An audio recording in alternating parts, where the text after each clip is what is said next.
And greetings and welcome to season 2, episode 18 of the QCast. I am Bob Quillman. I appreciate all the support for the QCast and everyone that's tuned in and provided feedback. I've had a lot of fun building this thing up and really excited to have another super interesting guest with us today. And I have with me the brand new, I'm talking brand new head coach of the North Park University Vikings, Sean Smith. Sean, it is great to have you on. How the heck are you doing? Thank you. Excited to be here. Excited to get a chance to talk with you. I'm doing well. It's been a whirlwind in the process of moving and selling a couple houses, buying a new one, and moving kids all around. So it's been a whirlwind, but it's been fun. Yeah, congratulations. I wanted to have you on because, as you know, the CCIW is one of the best leagues in Division III. It's also a pretty tight-knit little circle, and so we compete like cats and dogs during the season. But I think at the end of the day, everyone kind of roots for each other. And certainly when there's a new guy, we want to know all about the new guy. And really happy for you, Sean. Talk a little bit about how cool it is to kind of come through a selection process with that many candidates. Anytime a CCIW job opens up, you got a lot of people that want that thing. You've got to feel pretty good professionally to be the choice. Talk about that a little bit. Yeah, absolutely. I mean, I think in college basketball in general, right? I mean, it's a tough business to break into, and it's even tougher one to stay in, I believe. So I was really excited, during the process, saw the job open, very attractive for a lot of reasons for me. Being a Chicago kid, was excited to get back to the city if the opportunity was presented to me. Yeah, obviously as a candidate, you don't know how many you hear rumors and you see chats on Twitter of who's all in the search and how many candidates there are. So you don't try not to focus on that because you could probably stay up all night searching and then turning rocks upside down to find out who you're competing against. But it was a great process. Really learned a lot about the school. North Park's administration was very transparent about what they were looking for and kind of the changes they'd like to see. And so that was a great process. Obviously it feels great to be the guy that they selected. I feel humbled and honored to be that guy and excited to get after it and kind of help us get into the new era of what North Park basketball is going to look like. Yeah, again, you think about when these jobs open, and I want to get into that with you a little bit of how the coaching process works, what it takes to get from one place to another. But when one of these jobs opens, the quality of talent that applies is pretty amazing. And so again, congratulations to you. Welcome to the CCIW. We're glad to have you part of the family. Let's go to your background a little bit. We just discovered yesterday that we both grew up on the south side of Chicago. So I'm from, about call it 95th and Pulaski-ish, went to Brother Rice High School. And lo and behold, you grew up in Mount Greenwood. So Yep. how about that? So south side roots for you as well, correct? For sure. I hope so. So White Sox is the baseball team. Now I'm a little bit up here on the north side of Chicago. So a little bit in enemy territory being 2 miles from Wrigley. But yeah, I grew up there for a majority of my life. We moved around. I grew up in a single parent household, which is a lot of the reasons I'm coaching too, is because those coaches became my mentors, my father figures, and kind of helped me fall in love with the game of basketball and the brotherhood that could bring. So grew up there. We moved around a lot, kind of wherever mom could get a job. That's where we were. I had a great mom that worked her butt off to make sure that the lights were on and the food was on the table. So moved, lived a lot of my life in Mount Greenwood, moved to the western suburbs in high school, played college basketball at Trinity International University, which is an NAIA in Deerfield. Had a great time there. Was part of a pretty successful turnaround. It was really fun. My freshman year, we were 5-25 and probably the worst team in the NAIA. And by my senior year, we were 30-6, made an Elite 8 run, finished top 5 in the country, ranked. So just to be a part of that was fun.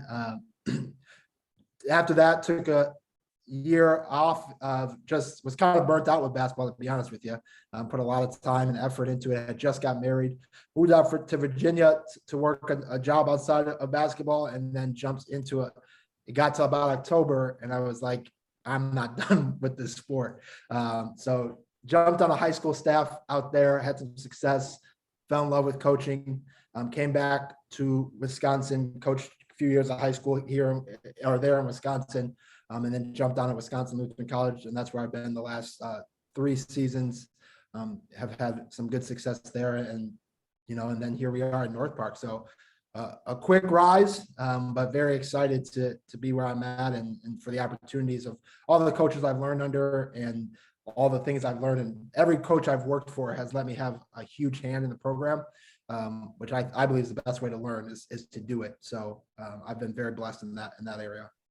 And you guys that have the coaching bug, man, it doesn't go away, does it? I know a lot of people, including the head coach of my Illinois Wesleyan Titans, that have tried to go work real jobs. And boy, if that coaching thing is inside of you, it's hard to stay away from. Talk about that a little bit. I mean, what is that like to have that inside? Yeah, I call it an addiction. It's something that it's really hard to get away from, right? I think it's something, and I think the longer you do it, the harder it is to get away from it. So I just think it's a great opportunity to impact young men's lives. You kind of have instant respect because you're the coach, right? Just the relationship you get to build with them.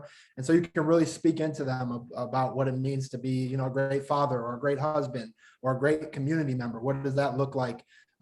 And the spotlight's on you as a head coach at the college level, in the sense of your players are watching everything you do, right? And so that's a great feeling to be able to impact young men's lives. Like I said, those people became my uncles, my fathers when I was growing up. So now to be able to turn around and to be that to some of these young student athletes that I get to coach, I can't even explain how I get goosebumps thinking about that and the full circle it's come. So yeah, once it's in you, it doesn't leave you. And I know I've had friends that have tried to leave as well, and we'll always be back. Yeah, it's pretty amazing. And I think you can always identify these people that have that addiction inside of them. I want to talk about your Trinity International days, because as you mentioned, you were part of a crazy turnaround. You mentioned, did you say you won 5 games or something like that your freshman year? Yep. And then you end up being on a team that goes to the Elite 8, I believe, won 30 games, won the CCAC title. That's a great NAIA conference. And most notably, you were a 3-time captain, which is pretty rare. There's a lot of guys that are a captain maybe 2 years, say as a junior and senior, but I don't know that there's a ton of guys that end up being 3-year captains at the school they play at. So that there's some inherent leadership thing that people saw in you early.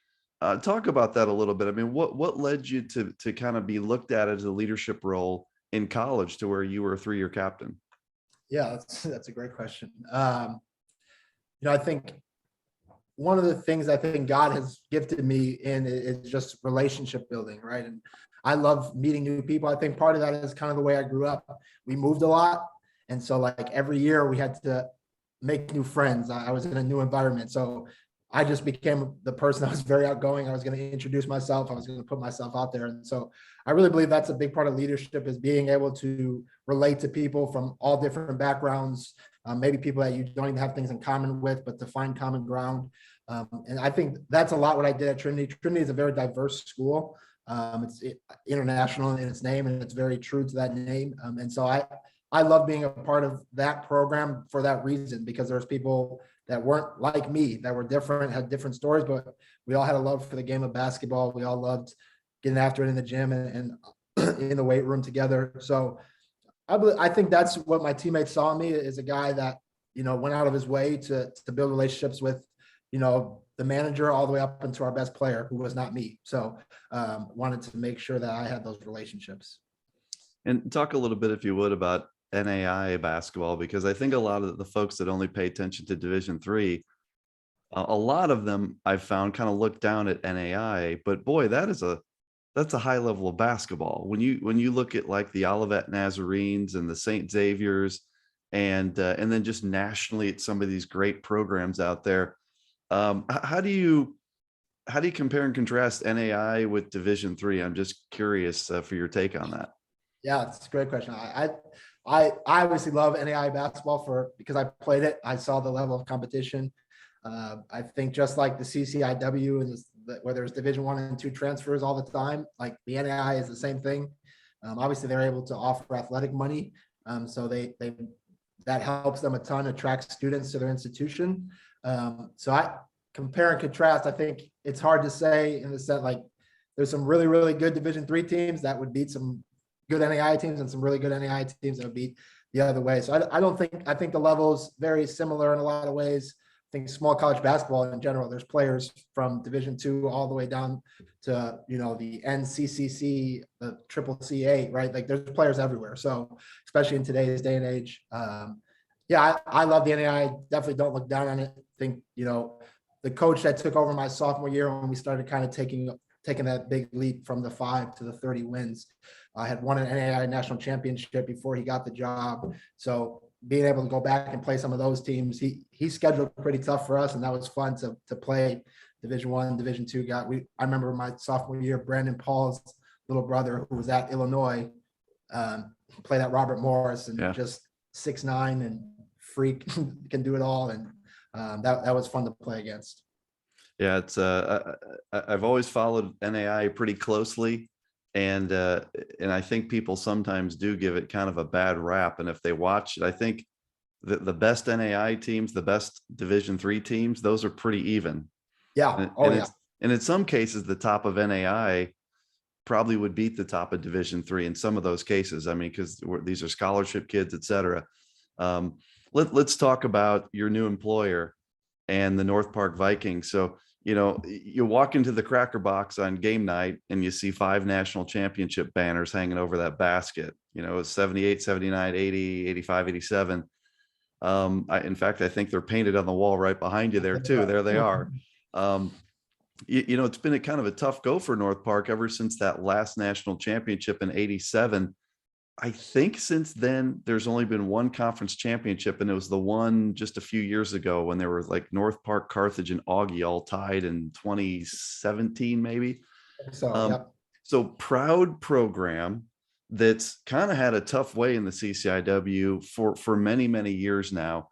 As you walk into the job here, kind of just walk us through your mindset of what you're trying to build. I'm just curious as to what you're thinking right now. Yeah, that's a great question. Like you said, very, very proud basketball school, a lot of rich history, not so much recent history, like you said. So I think there's challenges and things that excite me about that, right? One of the big things, and coaches always say this, Bobby, you need to do a podcast with a bunch of coaches. So you probably hear the word culture a lot, right? And so that's what we're going to really try to establish this first year. Just a new culture that we're going to bring. And I believe, and I think I heard a coach say this a couple months ago, and it's really stuck with me, is culture is the young men that you bring into your program, right? And so that's who really sets your culture, are the players you bring in. And so, and including the staff and the staff as well. So, even as we're going through staff hirings right now and continuing to recruit for the 2022 class, and then continuing to build our list for 23, we're really putting a heavy emphasis on guys that kind of possess 3 main things. And this is something that I really stayed true to my heart and kind of who we're going to be. And that's guys that love the game of basketball, right? Not some guys just play the game because their mom or dad told them they were good, or their uncle was an all-star and they want to continue in the family. We want guys that love hoops, right? The guys that love competing. I'm a big competitor. I hate losing. That's why I love being in this league, because every night is going to be a battle with some of the top teams in the country, with some of the best coaches in the country on any level. That's going to be awesome for us and for our guys to compete in. So guys that love getting after in the weight room, love being great people, love being in the community and making an impact outside of the basketball court. And then the second one is joy, right? We talk about with our young men all the time that playing college basketball is a privilege. It's not a right. And there's a lot of people that would pay a lot of money to switch places with you, right? And so making sure we have that right perspective and that we get to go to practice and that it's a joy to play. So we're finding guys that love the game of basketball, that can find joy in the competitiveness, in the grind that it is. Really good teams, they work really, really hard, and they have a lot of joy. And you can tell, you watch enough college basketball to see the teams that love each other, that have joy, that are just having fun, enjoying the moment, and because of the work they put in.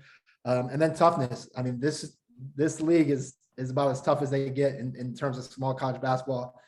Very, very physical. Can we find guys that are tough enough to be here, tough enough to go on the road to Illinois Wesleyan and compete night in and night out with big boys like that?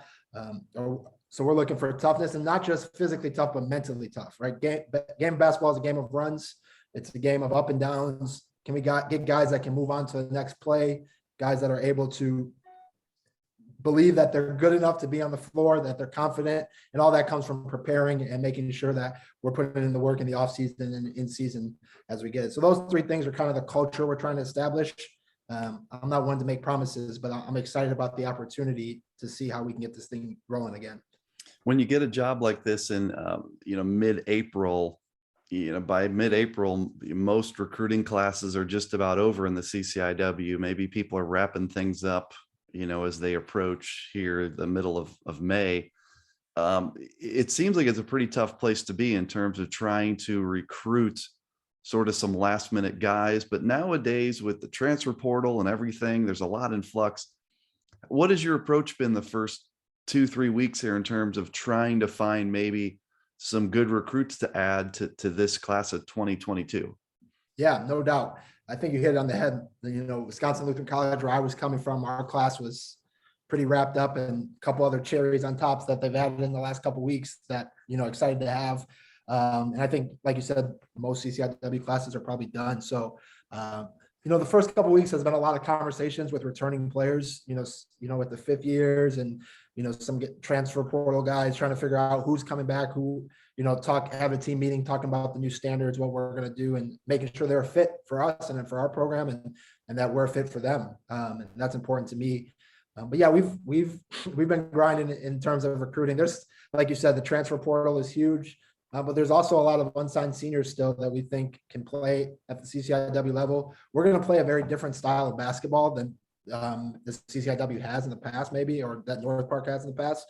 So there's still some kids out there that we think can make impacts for us, and we're doing our best to get those kids on campus. Just some relationships that our staff has already had or continue to try to build. It's been a weird year in terms of recruiting, in the sense of feel like kids waited a long time to make decisions. I mean, I'm seeing every day now kids are starting to but we're mid-May, and so there's still enough out there that I think we'll be able to bring in some players that will help us. But also I'm excited about some of the groups that we got returning, some of the guys that are able to come back and play another year or two for us. So that's kind of where we're at with that. I appreciate that. And there is a lot of talent that's actually on that roster. And I don't know who's coming back and who's not, but there were a lot of really good players last year for that North Park team.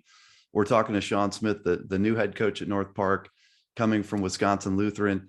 And Sean, I'm just curious, as you move from one job to the next, there's a big difference in role there. When you move from an assistant to the head guy. How have you adjusted your mindset? I mean, just 3 weeks ago, you were an assistant coach. Now you're a head coach. Talk us through that. What are the things you're doing to kind of look at the new role versus the old role? Yeah. And I think my boss, Aaron Onenson, who's one of the best coaches in the country, regardless of level, I love him like a brother, and he's taught me so much. And one of the big reasons I'm in this chair I am today is because of the mentor he's been to me. One of the things he always talked to me about is moving one chair over is a lot more difficult than it seems, and it's not as glamorous as probably most of the assistants and me as an assistant thought it would be. So yeah, it's definitely a different perspective.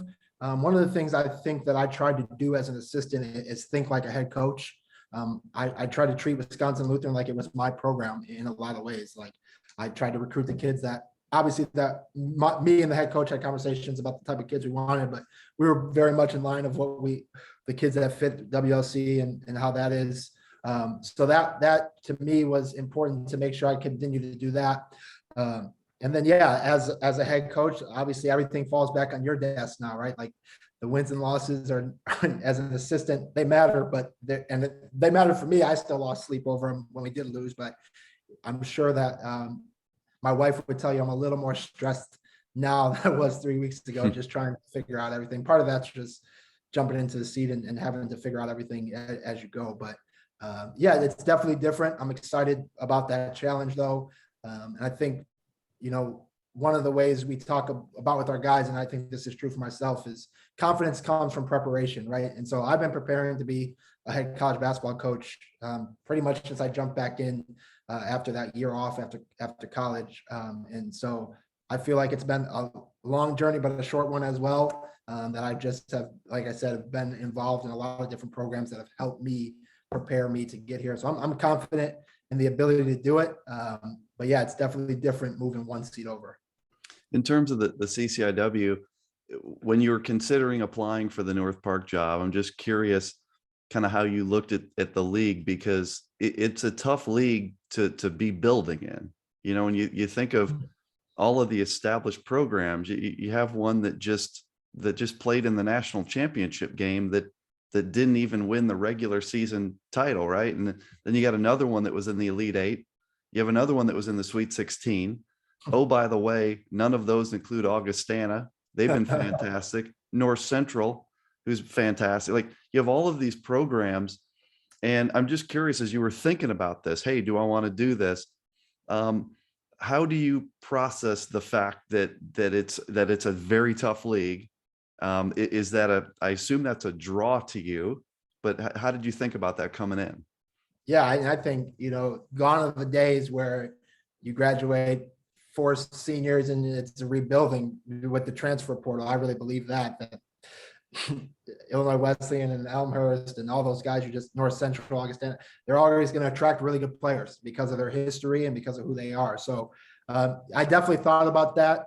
I'm a guy, like I said, I'm probably one of the most competitive guys you'll talk to, Bob. So I love the idea of being in a league with established powerhouses, and being at a school that kind of has a chip on its shoulder to show that it belongs, right? And so that's how I kind of look at it. I'm excited to be here. I'm excited to recruit guys that understand the history here, but also understand that we got some ways to go. But I think it's going to be even sweeter when we do it. When and if we do that, that's going to be a lot more fun. So I definitely thought about that and how good the league is. But again, as a competitor, you want to compete against the best, and the best in Division III are definitely in this league, and the best coaches in the country, regardless of level, are in this league. And so if you're a competitor, what else gets you excited but competing in the best league that there is at this level? And I think people always look at players and talk about competitiveness, and they forget to use that word with coaches. I think the best coaches are crazy competitive. And like you said, you've got a vision in your head of, playing in the final game of the season at the Cracker Box, and taking down Elmhurst in a great game to win the championship. Like, you've got a vision that you see that day. And, sure. I think a lot of other people would have looked at the North Park job and said, man, there's another one out there for me. I'm going to wait because there's just all these programs I got to deal with, but you're just running head into it, which is awesome. Yeah. I don't think as coaches, there's talk of bad jobs, or, these jobs are hard to come by. Yeah. These head coaching jobs, and you work your whole life to get in a position like this, and you do the best with what you got, and make no excuses, right? We gotta find our niche at North Park, what that looks like, and then we got to go beat the top guys. That's just reality. No matter what job you take, winning is not easy at the college level. And I think some people think like, oh, if I take a lesser job in a lesser league, well, at some point you're going to want to be in the CCIW as a Division III coach. So might as well get going at a young age and see if we can't get it turned around. Yeah, I don't know if everyone's aware of just every job, every head job that's out there, men's and women's. Those are gold. That for a young aspiring coach, you're looking for those things. You're always aware of who has left various places and how the dominoes might fall. So I just find it fascinating. And if you would, I'd like to shift into that a little bit, because I think a lot of people watch these podcasts that are looking to getting into coaching, and you're a great example. So you played at Trinity International. Let's talk here to someone that's maybe a graduating senior in the CCIW or somewhere in Division III, someone that's got that coaching addiction that you mentioned, someone that really wants to do this. Give us some advice here for those folks. What are the steps? What are the musts? What are the things that you would tell people they have to do in order someday to have a cool job like yours as the head coach of the Vikings? Yeah, I think and I asked a lot of those questions as a young guy that wanted to get into the business, and I think you'll ask 10 coaches and they'll tell you 10 different things. I really don't think there's one way to crack it in this business or to get your feet in. I think it's a lot of it's relationships, right? And genuine relationships. You know, we talk about that all the time with networking and making sure you know the right people. But, you know, as a relationship guy, I know when people are trying to just build a relationship for their benefit, right? So having genuine relationships with people that can, you know, that you could see yourself working with or helping out, being willing to do whatever it takes to get in. Not many people. My first year at WLC, I made like $3 grand, you know, and then got promoted to full time after that. But was willing to do that. Thankfully, had a job that allowed me to do that on top of that and be able to provide for my family. But you gotta grind your teeth in this business, and you really gotta earn your stripes. And you know, some people's rise is faster than others. Some people have been assistants for 15 years and they're still waiting their chance, right? So there's not like a success like step by step. It's just continually. I think one of the things I really try to do is, like I said, is think like a head coach, like work as an assistant or a GA. Don't look at yourself as a GA. Look at yourself as an assistant, right? Look at as that next spot that you're looking to earn. And so as an associate head coach, I was looking at it as it was my program. When I was the second assistant at WLC, I was looking like I was the first assistant, right? And so just making your head coach's job life easier, right?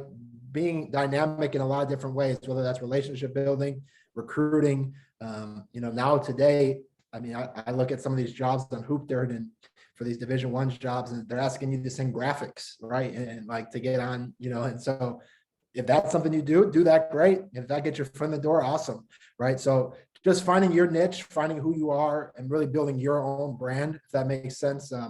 Not trying, we all have role models that we look up to, but really being who you are goes a long way in this business. In terms of your staff, Sean, I'm just curious, do you inherit a staff at North Park? Do you get to hire somebody, or do you know at this point? Yeah, I do not inherit a staff, so we'll have two to three new guys here, hopefully announced in the next couple weeks. So working through that now. I'm excited about the guys that we have on the line. Hopefully we can completely reel them in here. That's very cool. And, you know, I think to your point about, you know, when you started Wisconsin Lutheran, not making a ton of money, some people on the outside probably don't realize that, you know, there are those realities in Division III. This isn't like, you know, John Shire just plucked some guy who's like the best recruiter in the country to come to Duke.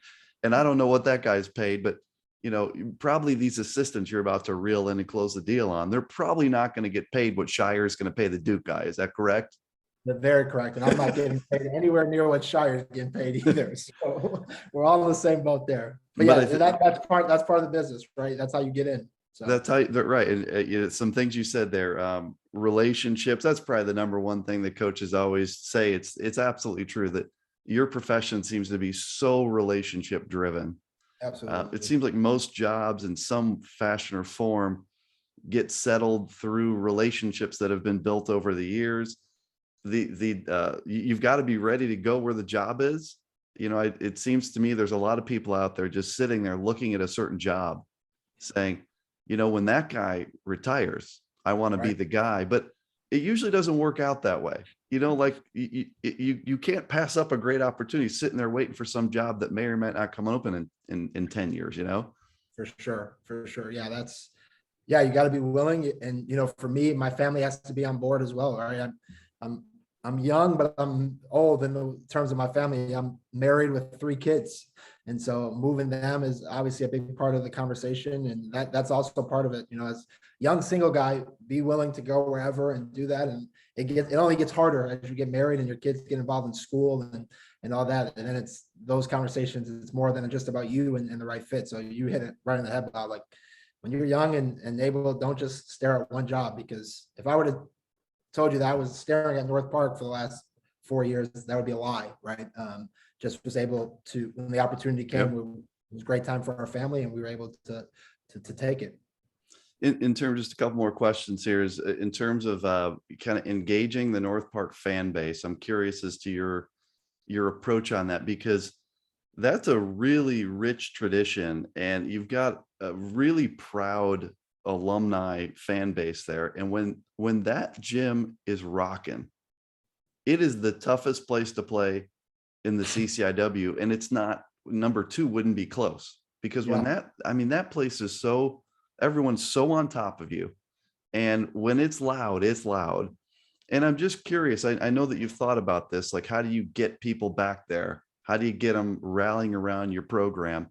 Any early thoughts, even though you're just 2-3 weeks in at this point? Yeah, no, that's huge. And I think with the rich history that, those guys have done what we're trying to do, right? And so it would be remiss of us not to ask questions of, what do you think it would take to turn this program around? Or what do you think you need to see from the school to get you back involved, right? And so those are conversations I'm having with my staff and with the administration here of how do we get those guys back in the gym? And, one of the things I love to do wherever I'm at is bring back alumni to talk to our team before games and just talk about their story here at North Park. And, it would be great to get those national championship teams back here to have a conversation. And I think that's one of the things I love about our gym here is it's a basketball school in a lot of ways. There's a lot of history, like you said, a lot of proud alumni. That if we get this thing going and play an exciting brand of basketball and are competing night in and night out, which is what you can ask for in the CCIW, I think it's going to be a very, very fun place to play. And so, yeah, that's what we're working on, those things of re-engaging the alumni. I'm obviously a nobody to them. They don't know me from anything. There's no real ties to North Park before me sitting in this chair. So again, it goes back to that relationship building and making sure that we're reaching out on our end to have an open invite to come to practice, to come to games, making sure that we are engaging them at every touch point we can. Just wanted to go back to something you mentioned earlier, just if you'd add any color to it. You mentioned that, you're going to play a different style. Is there any, can you give us a little light on the style you prefer? Are you going to run the Grinnell system at us? Are we going to shoot the ball with 1 second on the shot? Are we going to milk the shot clock every time down? Or like, what is your style, Sean? Yeah, I will not be Grinnell. That would not be, we would not be shooting that quickly. But we're going to try to play really, really fast. It's something I've had success with in the past. That's the way we're going to recruit. Try to get as many possessions offensively as we can in the game and really try to take you out of your stuff defensively. I'm hoping I'm not giving away too much here, but today's day and age, it will be on synergy in 5 minutes anyway. So not really, it doesn't really matter. But yeah, it's going to be a fun style of play. It's going to be tough to play the way we want to play. Guys are really going to have to buy in. We're going to have to look like for those type of guys that want to play. It's fun, but it's hard work.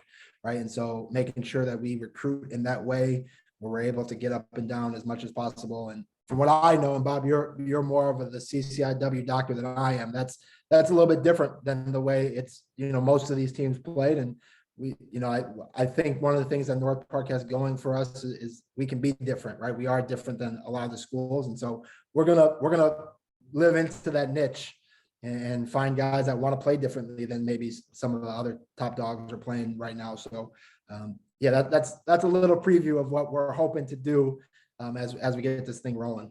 Well, I know that, Gray Giovanni, when he got to Augustana, whenever that was, 1999 or 2000, I mean, he played a defensive based system that won him a whole bunch of CCIW championships. And they played fast and they played defensive. And you're right. It's any kind of system can work.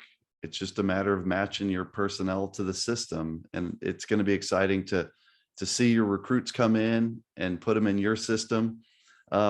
Just wanted to ask too, before we close, about the transfer portal. So much going on, with the transfer portal. And I follow things on Twitter with this guy's going over here and guys leaving here, going here. Do you think, is the transfer portal kind of out of control right now? Are you pro transfer portal? Any general thoughts on what's going on right now in college basketball? Yeah, I'm a pro player. I think it's probably beyond time that there's something like the transfer portal. With that being said, one of the things we talk to our recruits, and we're pretty blunt in our recruiting message, is we want 4-year guys here, in the sense of, if we're recruiting you out of high school, we want North Park to be your home for 4 years. That doesn't mean that we're not making you sign on a dotted line that says you're going to be here for 4 years and you can't leave. But if it's not a fit for you, that's probably, if we have to twist your arm to get here, we're probably gonna have to twist your arm to stay here. And so we're pretty blunt about that in our recruiting pitches. The transfer portal, it is out of control. That's for sure. I think I read an article the other day that only like 40% of players that were in it the last 2 years actually found a new home, which is sad to me. But I do think there's some good things in player empowerment and allowing them to, not be stuck in one place and allowing them to choose what's best for them. One of the things we're going to really hammer here is retention and trying to get guys that want to be North Park Vikings, and kind of find rich history in that. I'm not going to say we won't benefit from the transfer portal. If we're doing our jobs, we probably will. And so that's kind of the general thought on it. I think it's good for the players a lot of time, and making sure that coaches are all, one of the things we talk about is having higher integrity in the way we recruit, right? Not saying things that aren't true, and then the kids get here and now they're in the portal because you lied to them off the front. So we're going to really emphasize that in our recruiting pitch. What we tell you is true, and making sure that we do that well. So that's kind of rambling on about the portal, but no, it's good. It's really good perspective on this. And over the years, I think the best CCIW programs have been the ones that generally have built around their own guys, the 4-year guys. But I think now with the transfer portal and the volume in the portal, I don't think any program can afford to ignore it. No. I don't like the path of a program being loaded with guys that come from the transfer route. But boy, if you can pluck a guy here or there to complement the guys that you've developed, someone that fits all those criteria that you mentioned that you're looking for, I just think that's the reality. I don't think any head coach right now can say, "Oh, I'm not going to take any transfers," because there's just too many guys out there. Yeah, I don't think it's going anywhere anytime soon. So, right. Adapt or die, kind of is what they say, right, Bob? Absolutely. Sean, this has been really cool. It's been great to spend some time, and certainly wish you the best of luck. North Park, again, it's kind of sleeping giant. Just what, 5 years ago, North Park won a conference championship because they had some great players. And so just it's a matter of getting the guys and building your program and your system. It absolutely can return to glory. I mean, there's no question about it. And it really seems like you've got a very clear vision of who you're looking for and how you want to build this. So I appreciate your time, Sean. And I'm going to give you the last word. You have a lot of people from the Division III world, CCIW world, certainly North Park Viking fans. What would you like to leave everyone with here today on the QCast? Yeah, first of all, thank you for giving me the opportunity to chat with you and all the work you do for small college hoops. It's awesome. That I've watched your podcast a lot in the past, so it's fun to be on it now. But I think that I'm like you said, I call it, that's what we talk about with our recruits. We think it's a sleeping giant, right? So come help us wake up the giant, and we're excited for the opportunity. We're excited for the climb. We're excited to get after it on and off the court. As a coaching staff, we're excited to be in the fight with our guys and build relationships with them. And we're excited to coach great young men that are going to, do great things in the CCIW, but also do great things in the world after we're done. So excited is definitely the word of the hour for us. Elated to be here, excited to get after it, and it should be fun. It should be a lot of fun. Look forward to watching it play out, Sean. That's Sean Smith, the new head coach of the North Park University Vikings. Foster and Kedzie, they play in the Cracker Box. There's 5 national championship banners, and looking forward to seeing what Sean builds there. Thank you so much, Sean. This has been the QCast Season 2, Episode 18. Thanks a lot, everyone, for tuning into these. I really appreciate it, and we'll see you on the next one. Thanks, everyone. Thanks, Sean. Thanks.